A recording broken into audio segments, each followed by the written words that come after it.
Allah Ta'ala mengutus kita untuk beribadah dan memenuhi hukukullah dan hukukul ibad. Namun, ketika kita datang ke dunia ini, malah menyibukkan diri untuk urusan duniawi, menjadi budak dunia. Dia telah melupakan tujuan penciptaannya. Lantas, apa yang akan dia jawab nanti di hadapan Allah Ta'ala di akhirat nanti? Sarana duniawi dan anak istri, makanan, minuman, Allah Ta'ala ciptakan hanya sebagai penunjang saja, sebagaimana seorang seorang tukang keledai, penunggang kuda, ketika dia mengetahui kudanya lelah, lalu si pemilik kuda tadi memberikan makanan kepada kudanya, memberikan minuman, atau mengusap-ngusap kudanya, supaya kudanya yang sudah lelah tadi dapat hilang, dapat terobati, dan sudah mampu lagi untuk berjalan lebih jauh lagi kuda tersebut. Jangan sampai dia terjatuh, lalu diberikan. Jadi, begitupun dunia dan kelezatannya, anak, istri, makanan, minuman, diciptakan oleh Allah Ta'ala sebagai pendukung bagi kita, sebagai hiburan bagi kita, supaya ketika kita lelah, jangan sampai kita mati karena kelaparan.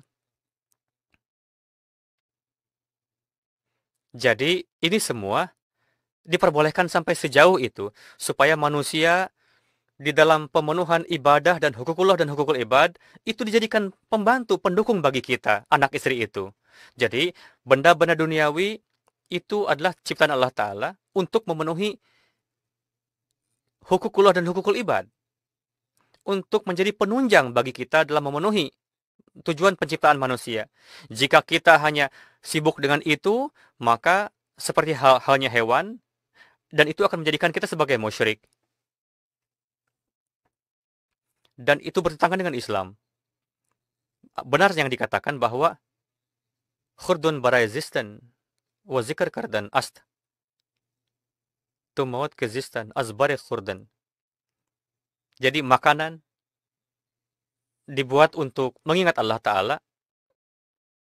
Engkau hanya memahami bahwa hidup hanya untuk makan? Tidak. Jutaan muslim saat ini, mereka memakan makanan yang lezat, membuat bangunan rumah yang indah, dan mereka anggap sebagai Islam. Tugas orang mukmin adalah, pertama-tama, ketahuilah apa tujuan diciptakan dirinya itu. Setelah itu, bekerjalah sesuai dengan itu. Allah Ta'ala berfirman, Qul ma ya'ba'u bikum rabbi laula du'aukum. Allah Ta'ala tidaklah, apa pedulinya Allah Ta'ala jika kalian tidak ibadah? Ayat ini sebetulnya merupakan wa ma khalaqtul jinna wal insa illa liya'budun. Ini merupakan penjelasan di ayat tersebut. Jadi ketika iradah Allah Ta'ala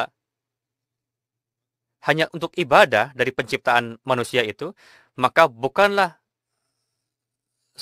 kapasitas seorang mukmin untuk menjadikan sesuatu sebagai tujuan hidupnya. Memenuhi jiwa atau kehidupan itu jais. Pemenuhan hak itu adalah diperbolehkan saja, namun jangan melampaui batas. Pemenuhan hak-hak diri itu diizinkan supaya kalian, begitupun kalian, gunakanlah itu supaya itu dapat menjadikan kalian layak untuk beribadah, bukan dijadikan sebagai tujuan hidup. Jadi inilah standar yang harus kita raih, dan hendaknya kita berupaya untuk itu. Jika kita memahami tujuan hidup tersebut, maka kita akan termasuk ke dalam ansar yang hakiki. Karena inilah standar. Karena orang-orang yang dapat meraih ini, merekalah yang dapat menjadi penolong para nabi sebetulnya.